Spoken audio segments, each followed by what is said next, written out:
नमस्ते, मैं शैलजा अपने चैनल पर आपका हार्दिक स्वागत करती हूँ। आशा करती हूँ आप सब स्वस्थ एवं प्रसन्न होंगे। आज मैं शिव पुराण का दूसरा अध्याय शिव पुराण के श्रवण से देवराज को शिवलोक की प्राप्ति की कथा सुनाऊंगी।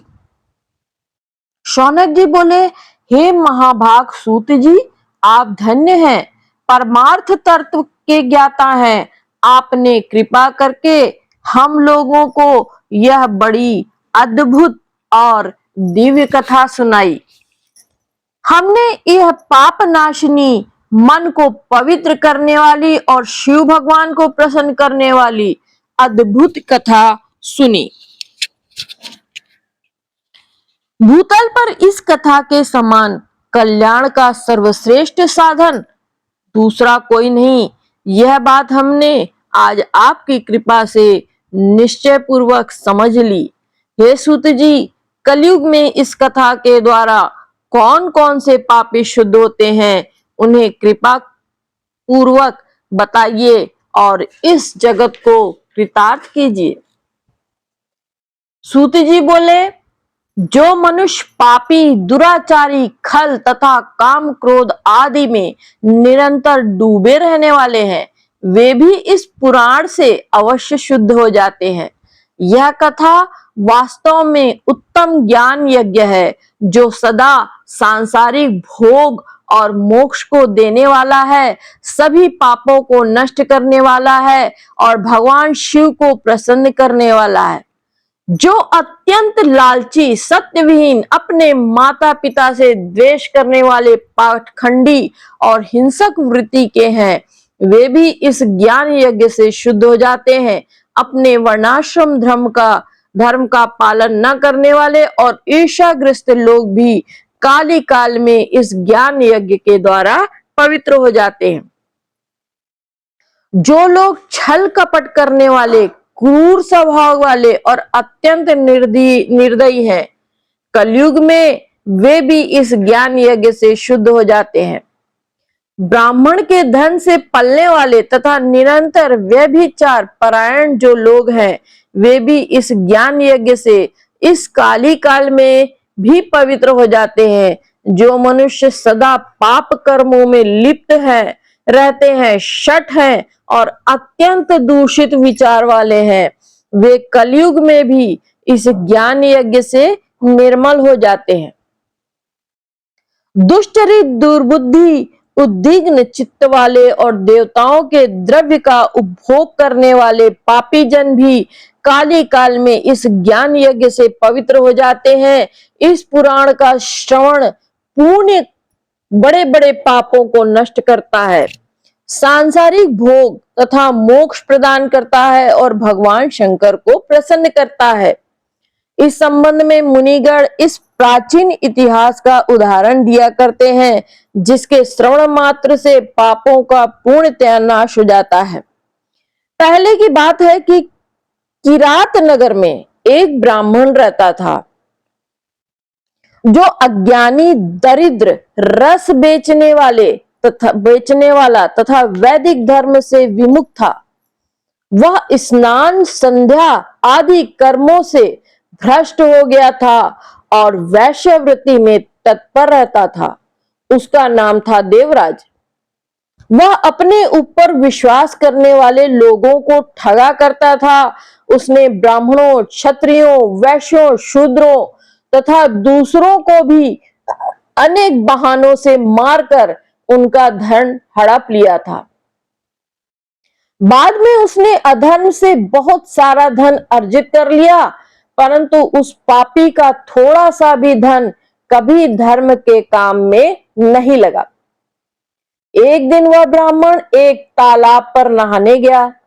वहां शोभावती नाम की एक वेश्या को देखकर वह अत्यंत मोहित हो गया। वह सुंदरी भी उस धनी ब्राह्मण को अपने वशीभूत हुआ देखकर जानकर प्रसन्न हुई और आपस में वार्तालाप से उनमें प्रीति उत्पन्न हो गई। उस ब्राह्मण ने उस वेश्या को पत्नी बनाना तथा उस वेश्या ने उसे पति बनाना स्वीकार कर लिया। इस प्रकार कामवश होकर वे दोनों बहुत समय तक विहार करते रहे। बैठने, सोने, खाने पीने और क्रीड़ा में दोनों निरंतर पति पत्नी की तरह व्यवहार करने लगे। अपने माता पिता तथा पत्नी के बार बार रोकने पर भी पाप कृत्य में संलग्न वह ब्राह्मण उनकी बात नहीं मानता था।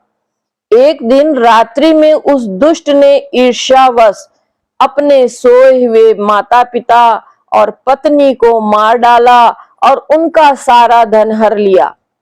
वेश्या में आसक्त चित्त वाले उस कामी ने अपना और पिता आदि का सारा धन उस वेश्या को दे दिया।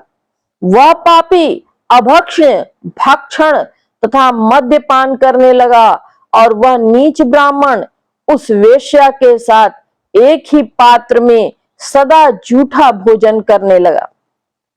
एक दिन घूमता घामता वह दैवयोग से प्रतिष्ठानपुर झूसी प्रयाग में जा पहुंचा।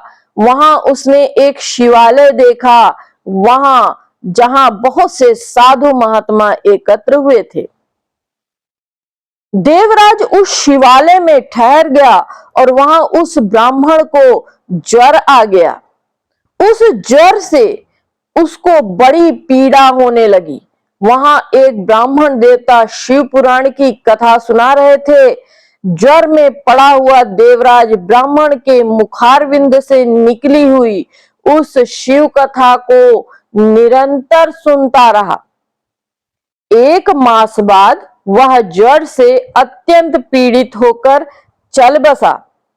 यमराज के दूत आए और उसे पाशों में बांधकर बलपूर्वक यमपुरी ले गए। इतने में ही शिवलोक से भगवान शिव के पार्षदगण आ गए और उनके गौर अंग कर्पूर के समान उज्जवल थे, हाथ त्रिशूल से सुशोभित हो रहे थे, उनके संपूर्ण अंग भस्म से उद्भासित थे और रुद्राक्ष की मालाएं उनके शरीर की शोभा बढ़ा रही थी। वे सब के सब क्रोध करते हुए यमपुरी में गए और यमराज के दूतों को मार पीट कर बारंबार धमकाकर उन्होंने देवराज को उनके चंगुल से छुड़ा लिया और अत्यंत अद्भुत विमान पर बैठाकर जब वे शिवदूत कैलाश जाने को उद्यत हुए तो उस समय यमपुरी में बड़ा भारी कोलाहल मच गया। उस कोलाहल को सुनकर धर्मराज अपने भवन से बाहर आए। साक्षात दूसरे रुद्रों के समान प्रतीत होने वाले उन चारों दूतों को देखकर धर्मज्ञ धर्मराज ने उनका विधि पूर्वक पूजन किया। यम ने ज्ञान दृष्टि से देखकर सारा वृतांत जान लिया। उन्होंने भय के कारण भगवान शिव के उन महात्मा दूतों से कोई बात नहीं पूछी।